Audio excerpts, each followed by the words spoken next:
3, 2, 1, 0.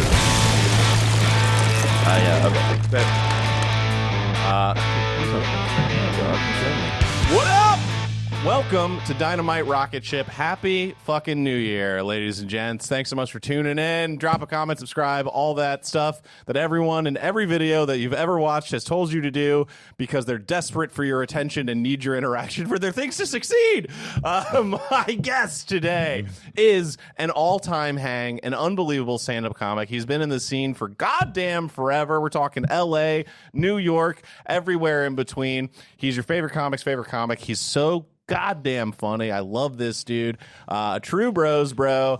I'm so happy to have him on the program. Please welcome to the show, Mr. Dave Ross. Oh, my God. Hey, man. Thanks for having me. Dude, I'm psyched. What an intro. That was so great. I need you to say all of what you just said to Mike Leibovitz sometime fucking soon. Oh, yeah. Lebo really introduced you as, this guy's here. Dude, him and David Drake, I like context for those of you who aren't deep into the New York comedy exactly, scene. Yeah. There's a show that's been going in New York, in New York and Chicago and LA for so long called Comedians You Should Know. And to be clear, Comedians You Should Know, that is a Chicago product. That is ours. You're very welcome. Yeah, totally. And the New York version has been run by David Drake and Mike Leibovitz for a long time. Oh, yeah. And when I moved to New York a few years ago, that was my hang spot. They're some of my best friends. And then I got added to the team this year, which has been cool. So It's how we became bros. oh, yeah, totally. Hanging in the back of that room. The bro of my bro is my bro.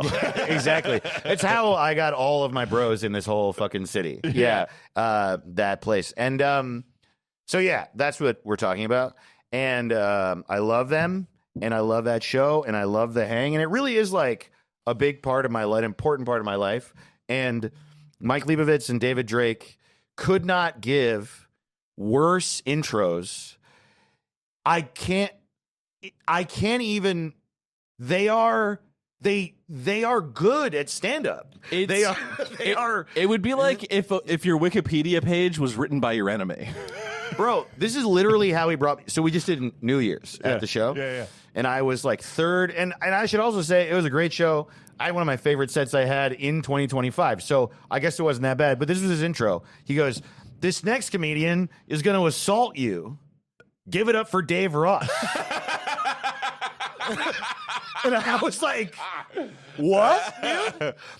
When he brought up Tommy McNamara, he said, this next guy, and he did that thing, and this is funny when people, I should also say that Mike is being funny while he's doing this. Correct. But it's like kind of like inside funny. And I'm like, I still have to go do stand-up now. He brought up Tommy Mac, and Tommy, his intro was like, he did that thing where he completely removed the energy from the room on purpose, and then was overly slow with his intro to sort of fuck with Tommy. Yes. Because Tommy's standing off to the side ready to go up, and he's like, this next guy, what do I say about this guy? That bit, you know? Oh, man, a thing that I hate. Yeah, totally. But we all hate it. And so it's like just for Mike, and I get it. It's making me laugh. But then what he ends up saying is, you never know which one of your friends is going to die next.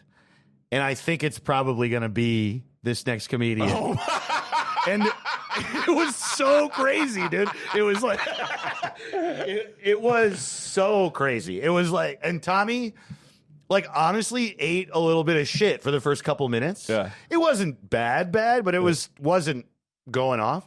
And after he did it like a bit or two, he goes, this is Mike's fault. And then that just crushed. Yeah. Dude, and I don't know. It's weird, too, because it's like, it clearly works to some degree because it is like one of the best shows ever. Yeah, it's my favorite show in New York. Yeah, totally. Me too. And it's not even close. Not even close. Totally. Not even close. I mean, I haven't put it out yet. I think I'll be putting it out this year, but I recorded a special with them there. And early show sold out, late show not sold out. Let's say maybe not sold any tickets, kind of.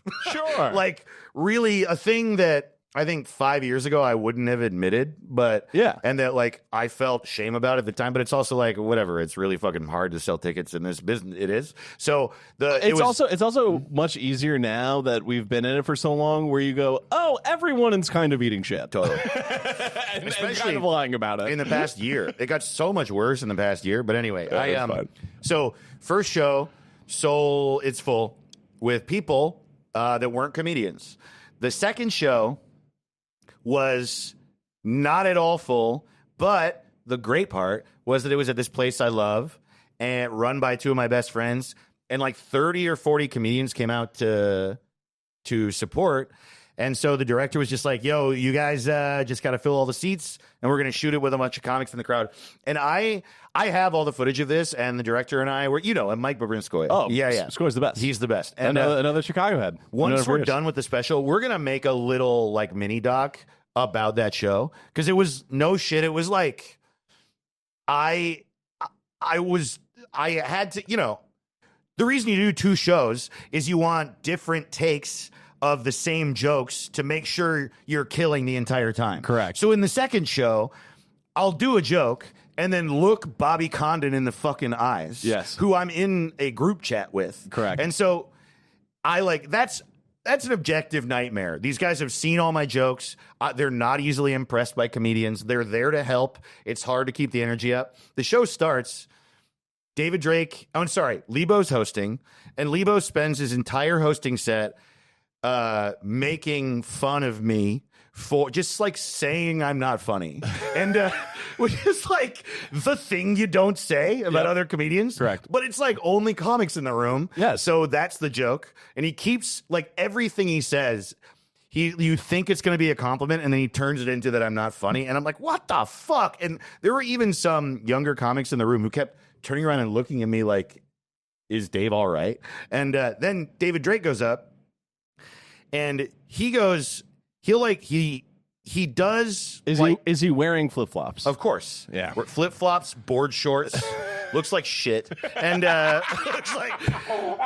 looks like absolute dog shit. Handsome as all hell, but it looks like fucking shit. It's annoying. And then his whole set is he'll do like a 30-second joke and then just shit on me for not selling tickets. And at one point, Django Gold, like the comics in the crowd have shot specials there. Sure. And so he like finishes. Django's been on Conan. Yeah, totally. At one point he finishes a joke. You can hear Django laugh. He points at Django. He goes, Django Gold, everyone sold out 2 shows at the Gutter. And he's like destroying with this shit, Yeah. So then the thing about it is it was like, yeah, I guess it's mean. I guess it's fucked up in a way. But it created this energy that like changed it from being this sort of like stressful thing where I'm going to perform to these comics that are like being nice. They're my friends, but they're not having a good time. And we all know that. Yes. Everyone's waiting for you to say goodnight so we can get a drink at the bar. Or yeah, exactly. But they're like, we're going to do this for Dave because he needs us. Like, really? That's the energy in the room. Like, Dave needs this. And it's like, yeah, I mean, I've never felt more loved in my life, but it's not what you want your special shoot to be. Yeah. But yeah, so Lebo and Dave do that. And then I go up and I remember, I have a visual memory of this in my brain. The first thing I said on stage was, this is a fucking nightmare. I fucking hate this. And I hate all of them. And I just like screaming at Dave and Mike. And then I'm like pointing at specific friends in the audience and talking shit to them.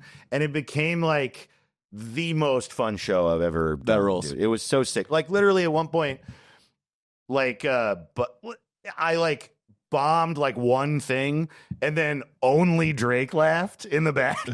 And then everyone laughed at that and I'm screaming at him. And it was just, I think I performed for 90 fucking minutes for all my friends, dude. It was like, but that does not change the fact that Mike Leibovitz and David Drake have literally no idea how to say one positive thing about a comedian before they perform. They're They have no incapable clue. of it. They're incapable of it. Yeah. I've seen Drake. Drake also, he lives in Jersey, and he writes more stand-up than anyone I've ever met. And he hangs out with his family. Like, he has a daughter out there. So he drives all the way in, and he's been running the show for 10 years. And so he kind of like, he hasn't specifically said this to me, but I think that he doesn't really care what anyone else needs from the show. Yes. And I've seen him like have like 45 minutes of new jokes that are like all about how he wants to kill himself, and he'll do it up top hosting. Oh yeah. Oh yeah. It really is a wild experience that you wouldn't on paper you wouldn't think that would be a recipe for a banger show, but it really is. It's really fun. It's the best, dude. It reminds me of Chicago when I started. And Really? Were they like, when you started, was Drake like one of the guys at Mike's? Or are you more the same age? Yeah, he was a little ahead of me. He was part of the crew ahead of me. Cool. So he was part of the dudes that when I went up would all go out to smoke cigs. Okay. And I was like desperate for them to want to be in there. Yes. Yeah, dude. Dude. Oh, man. I still... And then you would watch the guys who like Danny Callis or whatever. This is so funny. I was like, right before I was like, the only thing we don't talk about is I try not to talk about comedy. No, Dude, there's a guy, you know Danny Callis? Yeah, I met him once. I only did the CYSK in Chicago once, so I don't know him well. He started the show, but he's very funny. He's guy. the funniest. He's wild. Real he's shit. Got that accent. He's got that real shit. He has a joke. I still think about all the time where he just went on stage and he goes, he's got a thick Chicago accent and he goes, International House of Pancakes. All right, that's how I get into the accent. He goes, I'm a real germaphobe. All right, here is a list of every place in Chicago whose bathroom does not have soap, and just started naming bars and restaurants that didn't have soap in their bathroom. Wow. He goes, the Wendy's on Ashland and Clybourne, no soap. Where's the beef, Dave Thomas? More like, where's the soap? The greatest. Oh, my God. But he would go on stage, and it was like in The Matrix when Mouse runs into the canteen of the Nebuchadnezzar and goes, Morpheus is fighting Neo. And everybody would run to watch. Totally. I was never, Morpheus, when I was on stage, Morpheus was never fighting Neo. I also was not the Morpheus is fighting Neo guy. Yeah. I was like, man, that guy for us, weirdly, was Gerard Carmichael. I started at the same time as Gerard, and Gerard has gone on to be, we shouldn't talk about comedy. Yeah. He's just very different. He's like put out a bunch of HBO specials. It's not the same thing. But yeah, that was our guy. And I remember seeing people do that and me being like, oh, one day I'll be that good. Yep. And I think that that's true. But I moved before that happened, Yeah. It's some people just like have it in a way that it excites open mics, dude. Yeah. Even like bar shows, like independent shows. Totally. Yeah. I don't know. Also, though, dude, maybe we are those guys and we just don't know it because who fucking tells you?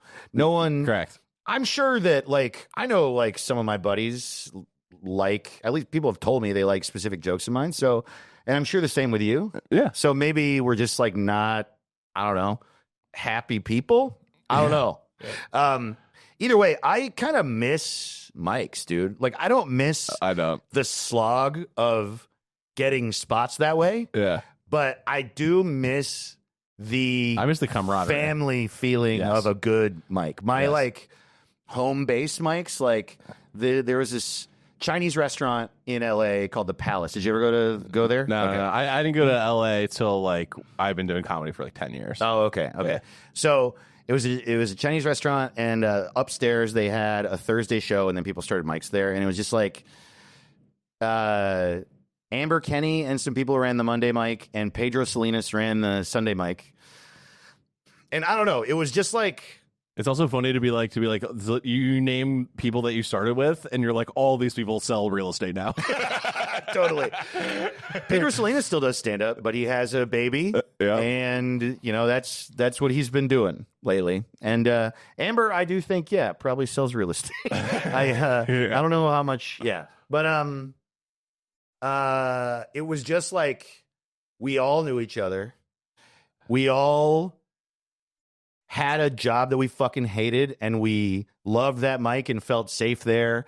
And I do feel like actually at those places, we all watched each other a fair amount. And I just remember like the things that happened that made the stage like involve the back of the room. That's what I miss. Like, so Matt Ingebretson, who now makes TV shows, he was like a really good buddy of mine, still is, but he was like a really good mic buddy of mine.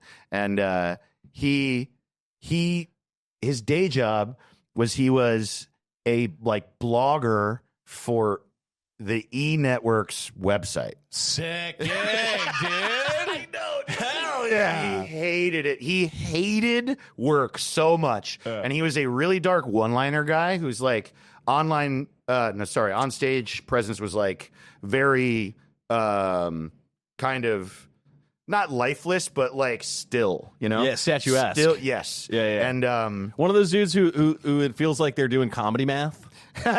he wasn't exactly that. He had a little bit of personality around it, and actually now much more. But yes, a one-liner guy, totally. But Not he me, baby. hated his I'm fucking all, job. I'm all personality dance moves. I don't write a word. Yeah. Man, I hate writing. So he like hated his job, and that stage persona is not really who he is. Yeah. He, more than anyone I knew, would show up to Mike's looking like he'd had his ass beat, dude, because he had work was in Koreatown, so he had to drive through the worst traffic in LA. Takes like an hour and a half. Gets to the mic. You sign up for a 3-minute spot, and like Matt, more than anyone I knew by far, would freak out if he didn't do well on stage. Oh yeah, he'd be like, "Fuck," and God damn it, you drive here, you know, and just. Oh my God, it was so funny. And he would do it like once every few weeks.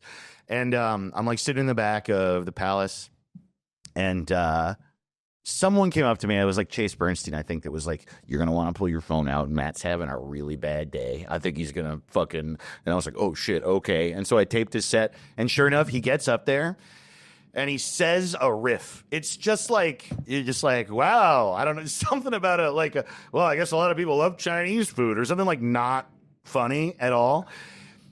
No one laughs. And he just goes, "God damn it." And like, he has his notebook in his hand and he full speed throws it across the room, and he literally, the same speech he always gives. You know, you work all day and you drive here just to get to even do a little bit of what you love, and your friends don't care. And we're just like losing our minds laughing, and I'm like, I have it all on tape somewhere. And I miss that shit. I also, man, the thing I really miss from Mike's is like, you know how like every now homeless people, crazy people would sign up. Those people were fun. I think a lot of people would imagine an open mic like those people would be a problem. Those people rock. We love them. Oh man, the people that suck are the confident guys who are like, "I'm going to get up there and do it once." Yeah. And then they say some horrible shit. Yep. And then every comedian after them shits all over them. I miss that big time, dude. Dude, there was my favorite mic of all time. It was at it's changed and whatever, but in its prime, when it first started in its prime, it was unbelievable. There's a place called The Drop in Chicago. Okay. Which is in just north of Old Who Town. hosted that? I feel like I knew. It was that Sean Flannery's spot? No. It was a couple guys, and then and it was okay, and then they gave it to my buddies Rodescu and my buddy Ed Towns, who are like all-time drunks, just like great dudes. And the environment in which they curated, because it was a 4 a.m. dance club, like a Ukrainian dance club. So Monday nights, this thing wouldn't start till like 10:30. Always started late as fuck. And it would be packed. There was no stage. It was a wireless mic, and the room was like if Toby made a John Wick knockoff. It's like kind of cavernous and dank and like weird, and had to be some front for like the Russian mob or something. Because no one was ever in there. Okay. But it would be packed with these fucking just super degenerates, and they would surround you. So you were like in the round, and there were like all these weird lounge chairs, and there was a long bar everyone would stand at. And the Ed and Rodescu's goal was to make you quit comedy. Like that was the sole purpose of this entity. So it was just it was the greatest. Okay, because you're constant. It made me better at comedy than any other experience, because you're being constantly heckled. You're getting like everyone, you are not going to win because everyone in the room is just sitting there waiting for something to miss, and then they just blast you. Yeah. So it was this combative, horrific environment where everyone is just pounding as much liquor as they can because the drinks were cheap as fuck. Yeah, yeah. And also everyone was outside drinking fucking liquor out of pints and smoking cigarettes. Shit. Right. And it was just the most fun. Redeski had a soundboard. He would fuck with you. It was just great. Wow. And I remember so distinctly this guy coming to this thing, and it was the first open mic he'd ever done. And he had like a folder of his jokes, and he was so prepared. Yeah. And he had probably been like a theater kid at some point, so he had like a little bit of stage presence. And that dude left that room crying to a standing ovation, dude. Dude, literally tears welling up in his eyes as a room full of dudes are like, you fucking suck, dude. Oh my God, dude. It was so mean and so fun, dude. He picked the wrong. You don't do your stand up for the first time at a mic like that, dude. What the fuck? And the thing about it is, and if you're listening, you're like, that's horrible. You're right. Sure, I'm glad that you have empathy. But the thing about it is, it's like you would get treated that way. But then it was like if you came back, then people would be like, oh, this you can take it or whatever. Yeah, totally. Oh, it was there were so many things best. like that. Also, real quick before I forget, my introduction to Mike Leibovitz, first open mic I ever went to. I met Mike Leibovitz. This was in like 2011. I went to a mic with my buddy. We were both wanted to try stand up. There's another mic across town, and whenever we're chatting with Lebo was like, I'll give you guys a ride. And we're like, oh, what a sweetheart. So we get into his car. My buddy's like, hey, man, I got some weed. Can you pull over to this gas station so we can buy some papers so we can roll a joint? And Lebo was like, sure, dude, no problem. I'm in the back seat. I can't wait for what this is, dude. I'm in the back seat of this guy's car. I go to get out of the car. I can't. Because the fucking child locks are on. And I look over, I see the car seat next to me, and I go, who the fuck is this guy? Like, oh, yeah, what? dude. Like, we're about to smoke weed. I'm 21 years old. I'm about to smoke weed with a dad. Yeah, dude. That's a weird thing, too, where, like, I mean, I don't have kids. I'm 43. I'm kind of just settling down now. And Mike has a kid in college. Just kidding, TikTok. Dave Ross is right. 22. I'm young as hell. Don't worry, guys. Yeah, he has a kid who's like 22 or something. No shit. Yeah. Yeah, that makes sense. Yeah, I mean, older than me. Yeah. Yeah, dude, I miss that. I miss that shit a lot. And you are right, though.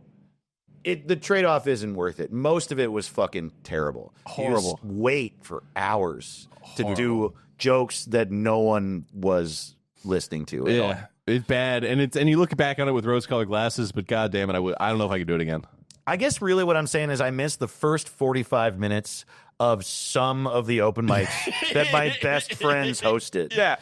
It was just like an environment where I guess okay, here's what I'm saying. There's a specific type of humor that only exists in those environments. Yes. You can't replicate it anywhere else. Yeah, and it does not work anywhere else. There's no way. Yeah. No. And I like I was saying, there's like shitheads that would come through. One time I was at the Palace. I was downstairs eating at the bar. You can afford food? Quit bragging. Yeah, I do think I stole it.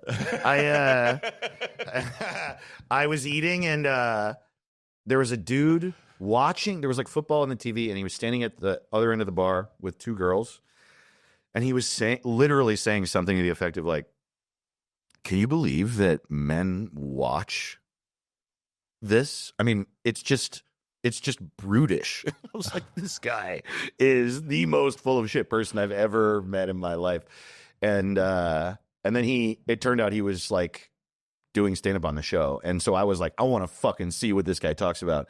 And, sure enough, the dude who was standing at the TV telling the two girls that football is brutish, he spent his entire 3 minutes calling women whores. Oh, like good. The whole time. Great. And not a peep. Just utter fucking silence. And my friend Kevin Hawkins, very funny guy, very sweet, nice guy who's very nice looking. He's like a doughy little sweet guy. He's like, "Hi, I'm Kevin," And so you wouldn't expect anything out of him that's like brutal at all. He's hosting. And the guy calls women whores for 3 minutes, walks off stage, and he's standing. Kevin walks right by him, walks up to the mic and says, "Wow, what a fucking piece of shit, huh?" like right to his face, and the room erupts with laughter. Yeah. And there's just like no other place where that would happen. You know? Oh, dude, God, it was so joyous. There was a guy who terrorized the open mic scene in Chicago. I don't even want to say his fucking name. But whatever. This guy was everywhere. He's one of those guys who's just around and like this whatever. And it's late. It's like 1 a.m. This dude's at the drop. He's bombing. My buddy Mike pulls up. He's hammered. And he walks right up to the bar. And then loud as fuck, as this guy is, I mean, it is dead silent in the room. He goes, "What's this motherfucker doing? Bombing? As usual." 2 shots of Jameson. And it leveled. It's just, then that's the stuff that you miss. Yeah. It's just when people could cut through. You're like, man, no humor will ever exist in this environment, possibly ever again after this. I And then your know. buddy just snipes a motherfucker. know. Oh, it was the greatest. Yeah. But you grew up like me, going to like punk shows and whatnot. Yeah, Where'd you dude. grow up, dude? Well, I grew up all around. My dad was in the Navy, so we moved every 3 years. But then, like, those years. Whoa, list them off, dude. Okay, so I was born in Hawaii, and I lived there for 3 months. I have no communist, memory huh? of it. Yeah. I was born. Toby doesn't know that Hawaii's not Cuba. That's the place where Vin Diesel goes in the Fast and the Furious 5, right? Is that true? That's where it opens in Cuba. Oh, wow. Dude, this is obviously a total aside, but I have yet to see any of those movies. Isn't that crazy? Buddy, I'm sure I would love them. buddy, do yourself a Yeah. favor. They're just sitting there waiting. The dude, oh Yeah. my god, what a treat. There are 11 of them now? Okay, here's the deal. You want to talk, Here we go, You want to talk I Fast and can't Furious, wait. I dude? can't wait. Listen, okay, first of all, Paul Walker is a national treasure and maybe the coolest guy to ever live. Total sweetheart, unbelievable, forget about it, cuh. So the first movie is an all-time classic. It's great.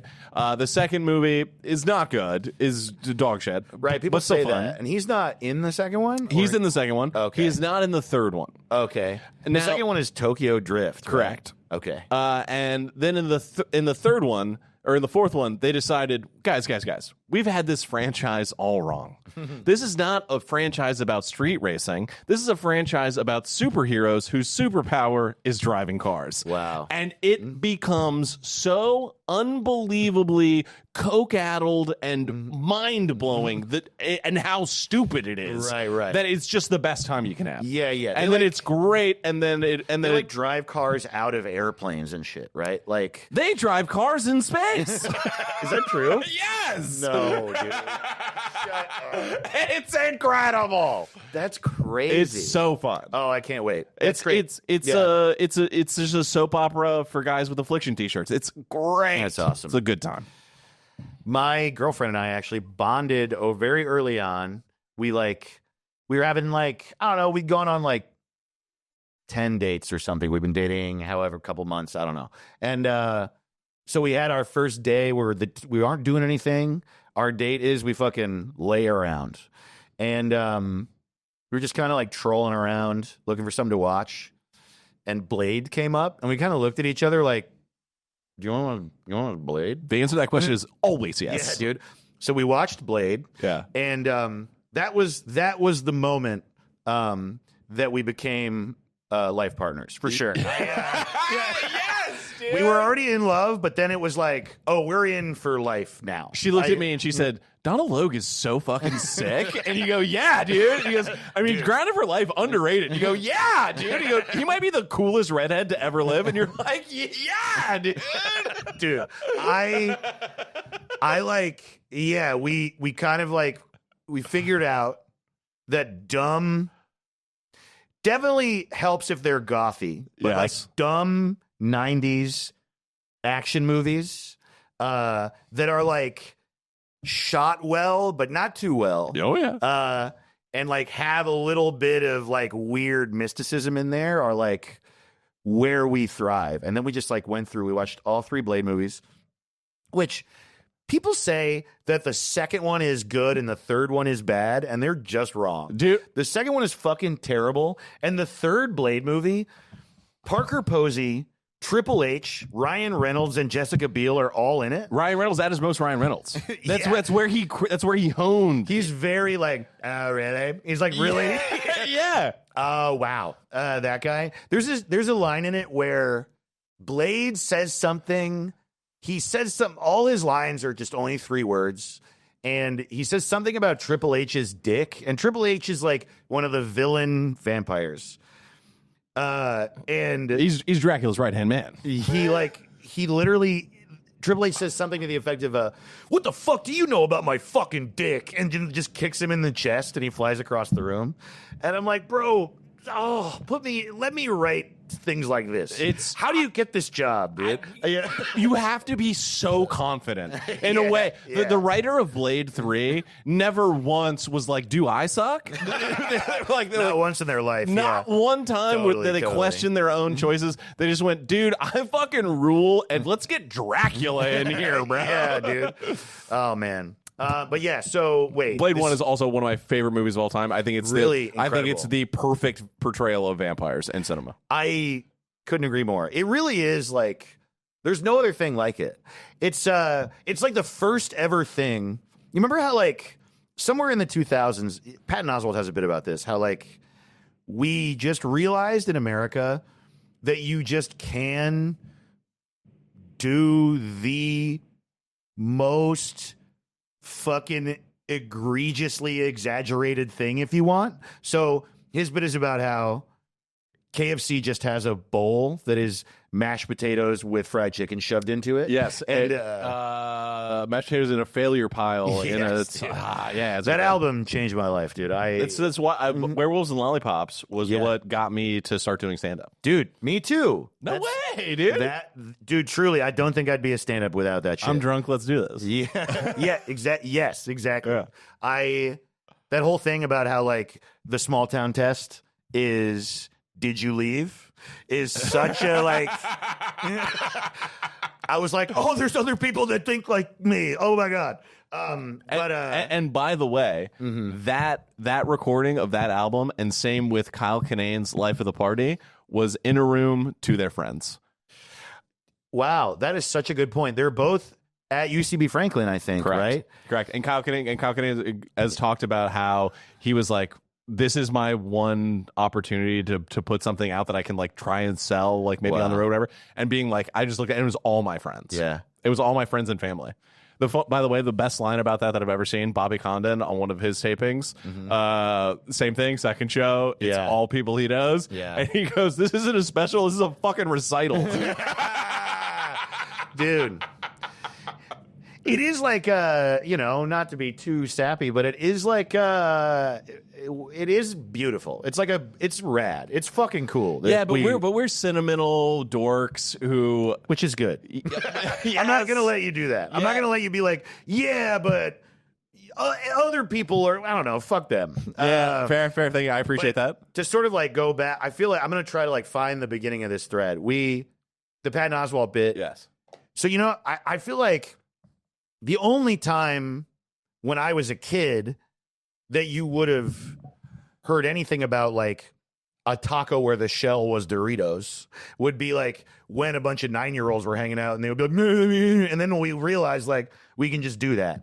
And I feel like Blade was the first movie where that was ever done, where they were like, what if like vampires are techno? And what are they fucking love drumming bands, dude? Yeah, dude. What if like a country music star? Okay, wait for me. What if a country music star was like a robot that helped a vampire, and they just did all of the shit that you talked about on the playground when you were a little kid in the same movie?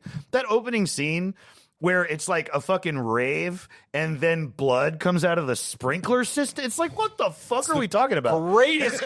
It's the great. Yeah. I've talked so much to my homies about this. It's the perfect. It's perfect. It's perfect. My buddy Miles, who makes like beautiful movies that are like true art, and he's like an artist, man. He's like he has a tolerance for sincerity that I just do not possess. Like he like can take poetry seriously, sure, and like likes films that are slow and about emotion and like care, like just like horseshit. And where we connect is this guy who like loves like true cinema. I bring up Blade, and he goes, "Oh, that's the greatest opening in cinema history." And I was like, Really? "Dude, Oh, everybody cool. loves Blade." Damn. Yeah. That's great, man. Yeah. It's perfect. It sets the tone perfectly. It really does. It gives you all the information It's you also need to know. a good song. It's like a sick ass fucking techno song, Dude. Yeah. And the DJ with the glasses with flashlights on it. Dude, I know. It's like You're like, give me a just break. Yeah. Fucking perfect, dude. So for Allie and Allie O'Neill is my girlfriend that I was just talking about. You know her? Yeah. She's a really funny comic. Very funny. And I think I just burped into your mic, by the way. Didn't mean to. I'm 43.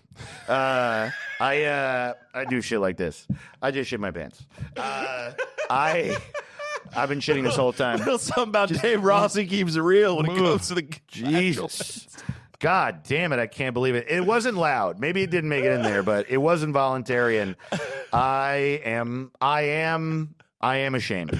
But no, so Allie, like, ever since I've known her, I knew her for a year or so before we started dating. She always has a koozie. I've always thought it was funny. She keeps them in her purse because she always, I don't know, doesn't want to have a cold hand when she's drinking beer, which logically makes sense to me. It just like never occurred. I don't know anyone else who does that. warm hand, cold beer, bro. Yeah, that's right. So she's always been a koozie person. So you should ask her about this sometime because she probably has it on her. I gave her for our first Christmas or birthday, I don't remember, our first like thing where we gave each other gifts, I gave her like 6 koozies. And one of them was a koozie that I made. I designed it. And obviously I didn't hand make a fucking koozie, but I like made a design and had it printed on a koozie. And it is on one side, it's a picture of Blade. And on the other side, it says some motherfuckers are always trying to ice skate uphill. And which is something he says in the movie. And I honestly think it's like one of the worst lines ever, like in any movie. And I do love the movie, but it's like a clunky, no one would ever say that. And when he says it, It's like trucker wisdom. you just physically are like, oh, God, don't do this, Blade. And it's so corny. Some motherfuckers are always trying to ice skate uphill. Like, it's supposed to be 4 syllables. You're fired. You know, that's a good one. Get in the chopper. Like, it should be easy. And it is so, but I think the fact that it's that bad in such a fun movie makes it even better somehow. And it's one of those things where it's like, it's, you imagine the people making the thing. At no point are they like, we are making art. They're like, we're having fun, Yeah, dude. Totally. It's Well, you hear about Adam Sandler, like, which, by the way, I love how he's had, like, I don't know, his late life career is really fucking cool to me. And I think we all feel traveling the world with your bros. Yeah, so that's the Playing thing, right? basketball and Well, fucking having a good ass time. also the fact that we know that, right? Like, I feel Yes. like there was a period of time where, like, the Grown Ups movies fucking suck. They fucking suck. Okay.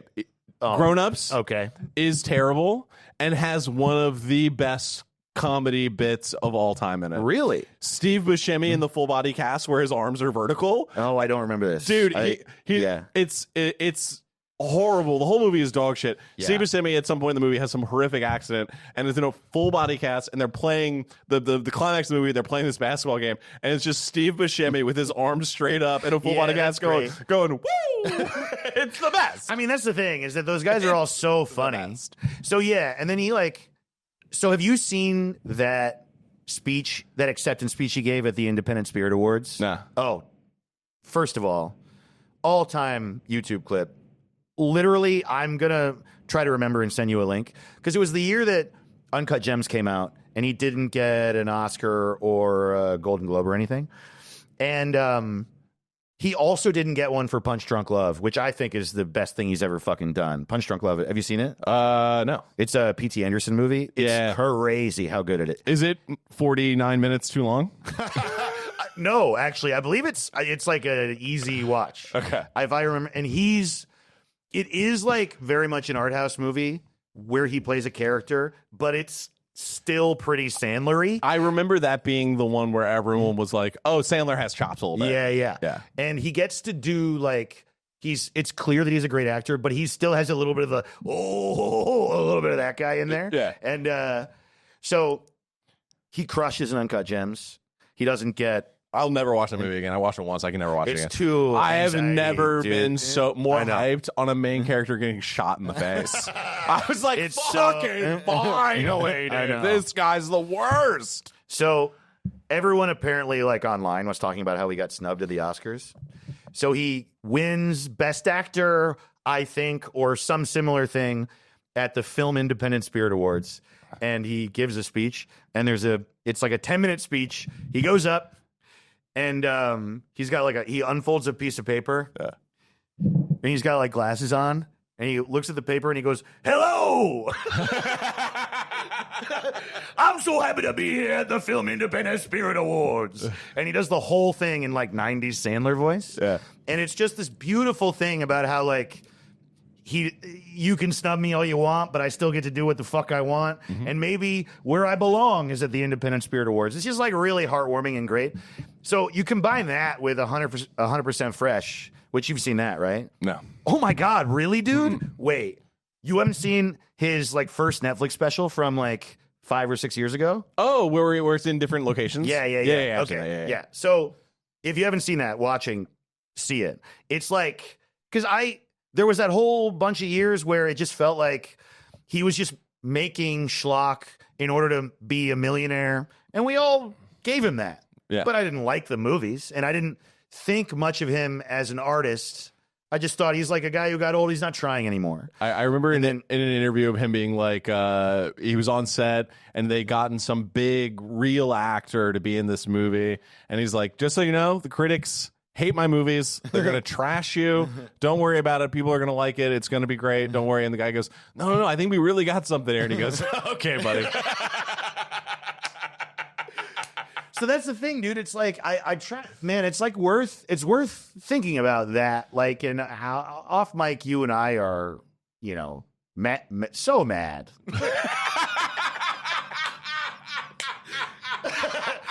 That's not really fully true, but like, you can bitch about your career in comedy if you like. Whenever you're a comedian, you have something to bitch about for sure. Yeah. But I think it's worth remembering that, right? Like he went through that whole period and kept with it, and now he then like the world also like grew out of its fucking artsy bullshit. And I do think that we could go back there a little bit. We've gotten a little too dumb, but that fucking early 2000s shit where people were too snobby. And then he puts out 100% Fresh, and that's the best comedy special. It like my favorite one was Louis C.K. Chewed Up for a long time. Mm-hmm. It was Live at the Purple Onion for a long time, and that one's better. It's even, I don't know if you saw Beer Hall Push from Stand-Up, of course, yeah. Or fucking. Is Beer Hall Push? Is that the one where that's the one in New York? Yeah, it's. I'm thinking of the one where he had the cellist or the violinist behind him. No, it's not that one. Where he has something. That's across the street, I think. Dude, he has a line in that where he goes, live your life like there's no tomorrow. That's what they tell you. Live your life like there's no tomorrow. What they don't tell you is what happens when tomorrow comes. It's like, dude. Oh my God, dude. Fuck. I didn't get it with Stanhope for a long time. But yeah, so I loved all those. And then Adam Sandler, who like, I had his first 2 albums. I listened to them constantly when I was a kid. Of course. And then I'd like fucking written him off. The special's perfect. There's nothing. The fucking. And then I crashed that plane into a mountain because I don't know what I'm doing. It's like the funniest song of all time. There's like there's the song about Space Station 69 that's just about how all the astronauts blow each other. And there's a line in it where Rob Schneider's like floating from the ceiling. And he says, we used to have a monkey, but we fucked it till it died. And I like, I had to leave the room. I was laughing so fucking hard. Dude, I'm such a bitter douche. I watched that, and my takeaway was, this is how you make a comedy special when you're a millionaire. You just film every show like it's a comedy special, and then take every joke when it went the best, and then you put it all together. Yeah, I can see that being frustrating, but I don't know. wonder I'm if also this just is I'm like a specific to me. generational hater sometimes. I try not to be. I'm like a very positive dude, Yeah. but I can be a real judgmental prick. Well, also what you're talking about is a thing that like a lot of comedians don't like. Like I remember but I don't. That's just not my opinion about making specials. And I've definitely learned that I am either in the minority or at least like we're kind of split evenly, because lots of comics have talked shit to me about like, oh, that guy recorded that special over 5 shows or something. Like, Which that doesn't bother me at all. okay. Well, I mean, I've heard people talk shit about. So Dave Attell, Skanks for the Memories is like one of the best albums of all time. Of course. He recorded it over a full weekend, 5, 6, maybe even 7 shows, and there's like apparently hundreds of micro edits in it. And my personal feeling about that is good. That's why it's the best album of all time. You like this bullshit. Well, I've heard comics say like, I would never edit, I would never pump laughs in. If you feel that way about making a special, then you're lying to yourself about the way that people ingest comedy. The reality is, comedy's better live. It's 1,000 fucking times better live. It's not even the same product. Yeah, you can't recreate it by just playing a tape, but you should be trying to create somewhat of an equivalent experience for the listener or the viewer. And yeah, you shouldn't put laughs in where there weren't laughs. Correct. You shouldn't like lie. You shouldn't be full of shit. You shouldn't try to make yourself seem like a comic you're not. I agree that that's all hack ass, lame bullshit. But if you kill in the room and there's a part of your tape that doesn't translate, fucking edit part of it out or add a little bit of extra laughter to make it sound like the rest of the special, because the fucking back of the room wasn't laughing for some random reason at that moment. It doesn't matter. Make it a fucking good product. And I agree with that. That's fully. always been my feeling. And I guess you're right. Like 100% Fresh is a little overboard. Like it's just 10 songs recorded at different places, but he does kill the entire time. Oh, he's and I loved it. It's no shade at him or what he made, but that was my like. I couldn't enjoy it. Yeah, there is one instance of editing that in a special, which I also like grappled with like how do you make this cool? Comedy is not cool. Yeah. And I've wanted it to be cool my whole life, Yeah, and me it took too. me a long time to accept that it's just fucking not. Yeah. Dude, and that's fine. And that is what it is. Nothing I like is cool. The problem and is that's that great. people aren't accepting that. Now there are lots and lots of comedians and fans acting like it is cool, and all of that comedy is bad, in my opinion. But that is how people feel. I think they're wrong, but a lot of our industry is behaving as if we're like fucking sick, and we're not. No, We're dumbasses. But anyway, yeah. So in the special Mulaney put out maybe at Carnegie Hall. I think it's his most recent one. Okay, I don't think I saw Kid it. Gorgeous, maybe. But there's a thing that happens in the beginning that made me so mad because it's so masturbatory from the director. Yeah. Where it drove me insane. Okay, so and it's like, and I don't think anyone else, maybe 4 other people on planet Earth saw this and were bothered by this, but Mulaney's telling a story, and it's a camera like stage left, so house right, and it's on a dolly track, and it's dollying across as he's saying the story, and then it cuts to the reverse angle, so stage right, house left, from behind him, dollying the opposite way, and that camera that they were filming on in the first shot isn't there, because they did 2 setups where they moved the dolly track. So the first half of the story is from one show, and the second half is from another, because the only way you could possibly film that without painting out that camera.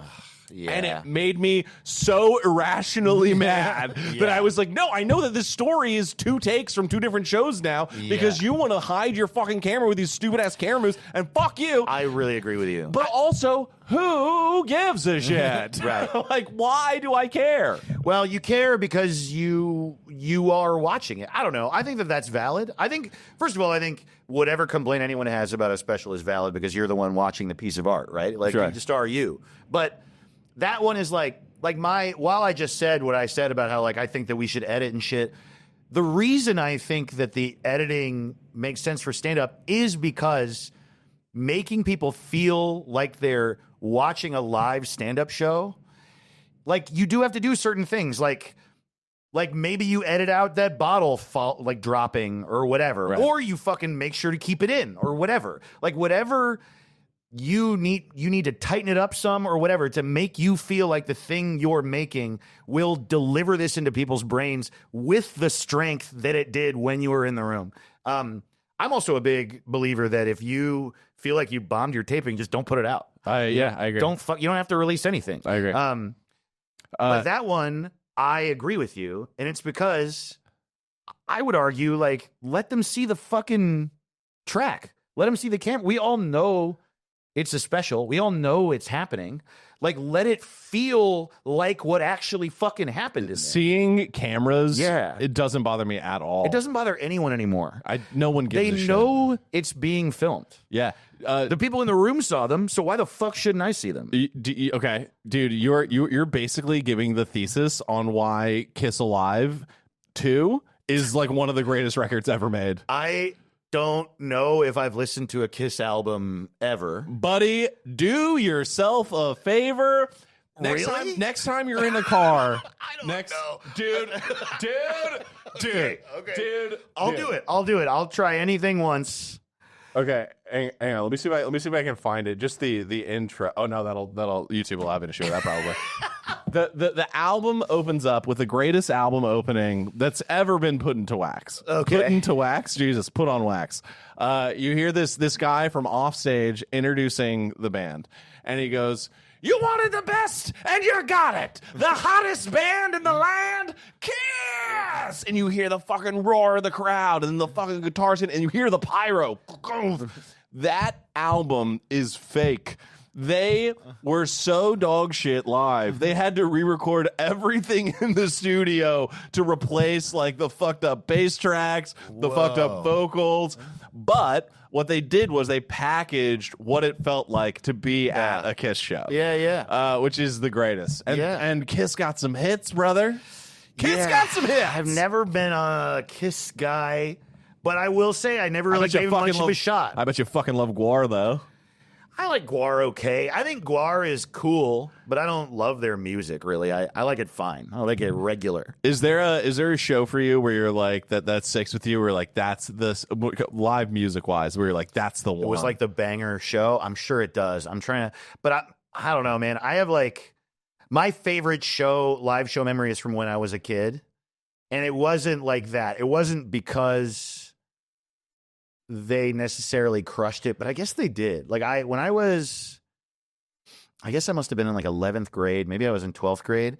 I went to a show at the Wayne Firehouse in Wayne, New Jersey, and the lineup was Bigwig, Beefcake, Catch 22, okay, the Ataris, okay, yep, Over It, and some other band. Catch 22. Yeah, I fucking love that. It's a ska band, Dude, and I loved them. They're one of the best. And but they had the other band that they also did, Streetlight Manifesto. Yeah, so who I saw, and the bassist was on old school 70s 2x2 roller skates for the whole thing. And they're a lot of fun. And that was a bit of a come to Jesus moment. That ska is from then on that stayed in the headphones, and the out loud music was different. Yeah, ska's a little embarrassing to love, but I love it. You do, dude. Less than Jake. Well, the deal with them is I know a lot about that band because I loved my hometown punk scene, which I'm from New York State, but most of my shows were in North Jersey, and so that's what I mean when I say hometown. Did you ever see Thursday in a Basement? I never saw it, dude. This is a crazy thing. So I was like going to shows 98, 99, 2000, and I hated emo back then. I love it. I just hadn't really gotten into it. Sure. And so I have a flyer for a show. You get a couple 2-3 rejections in the dating scene, in the high school dating scene under your belt, and then suddenly fucking Dashboard and Festival starts making a little sense. Yeah, dude. I have a flyer for a show I went to, and on the other side of it is a show at the same venue that was literally like at the drive-in, Taking Back Sunday, Thursday, and Hot Rod Circuit. Oh. And I legitimately was like, fuck that shit. like some of my favorite bands, dude. Yeah. So that show. Thursday sucks, by the way. Oh, I don't agree. I love Thursday. No. You don't like Thursday? No, get fucked. All right. They are like mathier than other emo. They're a little less fun. Maybe? I can't put my finger on it, but it's just they just never were for me. Fair enough. That Bigwig Catch-22 show, I think by that time Thomas had left. So Catch-22, the first album, the whole thing was written by Thomas Kalnacki, and then he left to go to college or something, and the band continued. I don't really understand what happened in the meantime, but then he ended up starting Streetlight Manifesto, and so that's why all of Streetlight Manifesto sounds like Catch-22's first album, and it's also why Catch-22, when they play live, everyone only cares about the songs from that album. Correct. And it sucks for them. I feel really bad for them, but they've never written anything that matches how fucking good that shit is. It's so tough when you watch a band that you can not only feel it in the room, you can see it, you can hear it. They play the old shit and it goes fucking ballistic, and then everyone is like, we'll also tolerate your later expression, I guess. Totally, dude. Yeah. And I feel like I relate. It's different for us because every stand-up has to be fresh.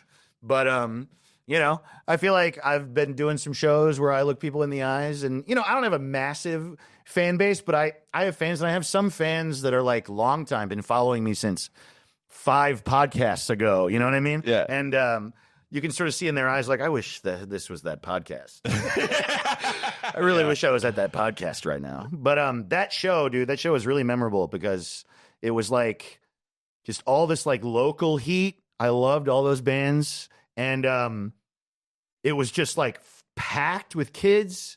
And I feel like punk shows can be, now they're kind of always a community. They always feel good, especially since I feel very comfortable there. Back then, I really wanted to fit in. I went to a school that didn't have a lot of punks, and also I was just the most insecure you could possibly be as a kid, and I'm sure you relate, and a lot of people listening. Yeah, and I have a question for you. This is not to, we're going to put it in this. We're going to come back to it. As someone who has made a life being a performer, who moved around a lot as a kid, at any point have you ever?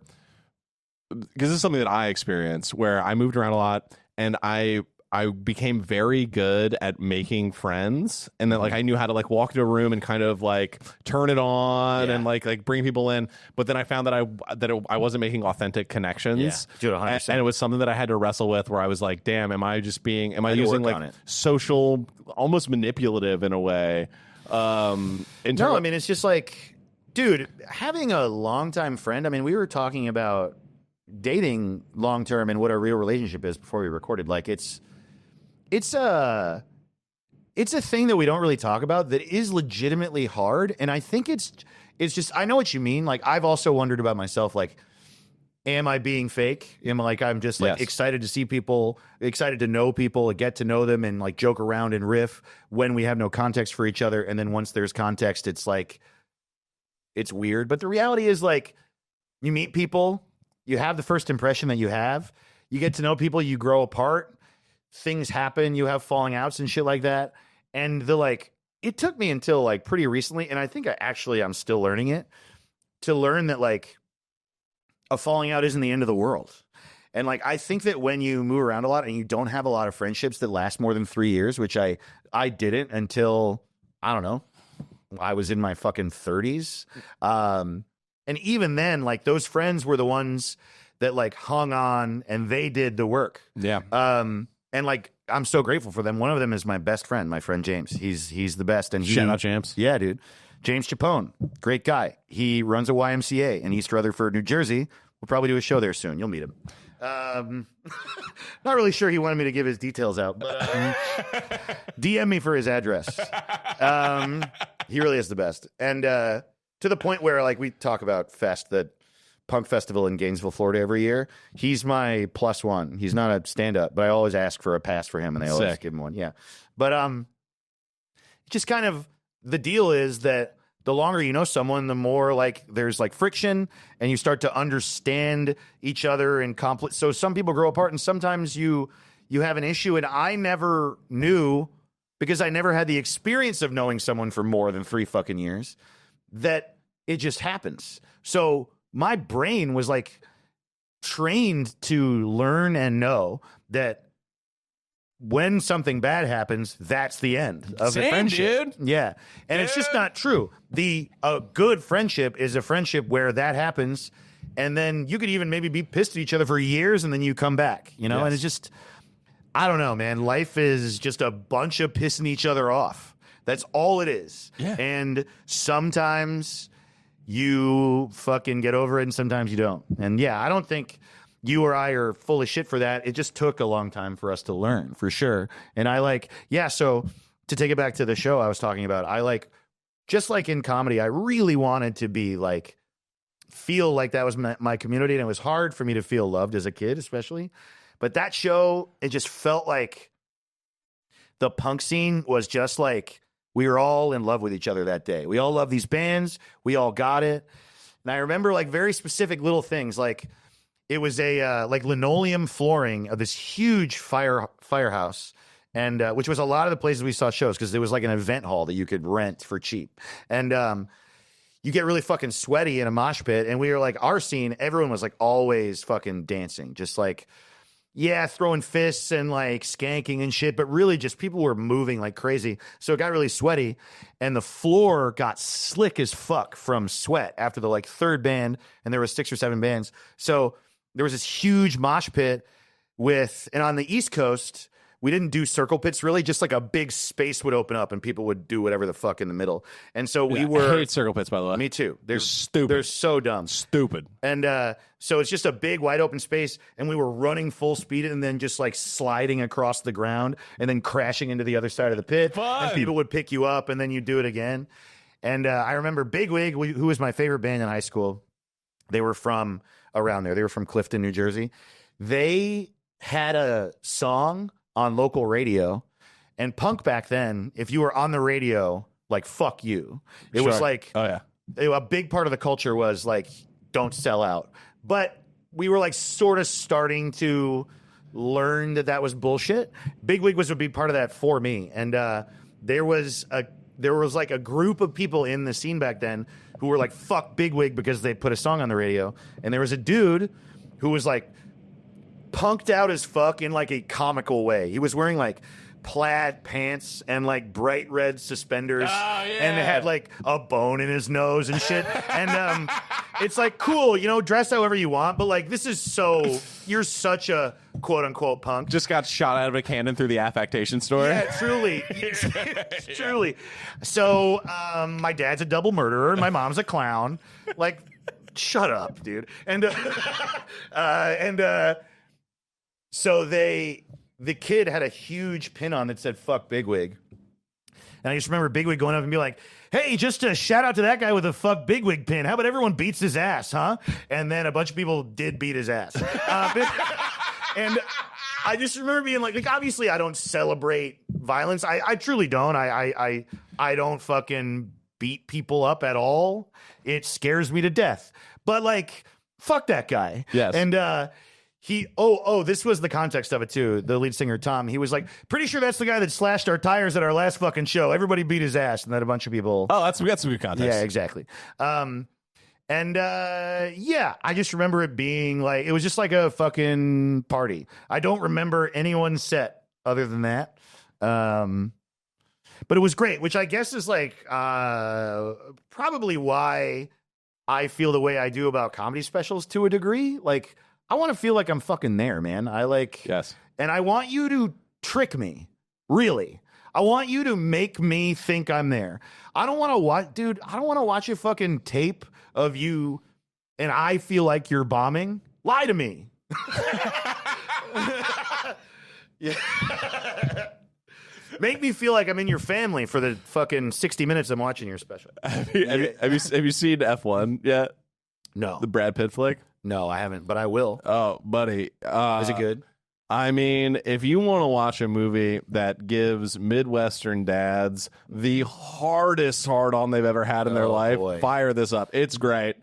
It's great. And it's exactly what you're saying, where you're just going, I know what's happening. I know what you're doing. Yeah. I am being manipulated Just by do you. it. Keep doing it. But Brad Yeah. Pitt has this great line where he's like, I'm a straight shooter. I'm straight as an arrow. I tell people how it is. And this woman's like, and that's how you like people to talk to you. And he goes, oh, to me? He goes, no. I like compliments, hero worship, and bullshit. It's the best. That rocks. Dude, you fucking rule, man. You fucking rule. Thanks for having me, man. I love you so much. How can you not love this guy? He's the best, man. That's very nice. He's very nice. You're so funny. We connect so heavily on goddamn almost everything. I mean, dude. Blade. I know. Who would have thought? Yeah, and You got to talk to Allie about Blade. I will. Next time I see her, I will. Yeah, dude. Anything coming up you want to put out there in the world? Yeah, dude. So this is coming out on Tuesday. So a week from tomorrow, January 14th, I'm recording an album, audio only, not a special. Ben Roy and I are putting out a LP, one of us on either side of the vinyl for Don Giovanni Records. And the show is hosted by Chris Gethard and Wally Barham and David Drake are opening. It's at CYSK, the show I was talking about. And that label fucking rocks, dude. They put out Screaming Females. You ever listen to Screaming Females? Of course. Dude, I'm like over the fucking moon. And by the way, And Gethard is like the greatest. Gethard and I have gotten really close in the past year or two. And it's like really, I mean, for all the like, we don't need to talk about this at length, but we've talked a lot about like comedy being a real kick in the dick sometimes. Yeah. And like, this is the least heat I've ever had in comedy by far. Least excitement in the industry toward Dave Ross, and there is literally zero. And also, the way I do stand-up, the things I like are not what's popular, and I don't really vibe with what's popular on a personal level. So it's not really surprising that that's the case, right? Like, Werewolves and Lollipops wouldn't have popped off right now. No. This is not the era of that style of stand-up and just sort of like being a public figure.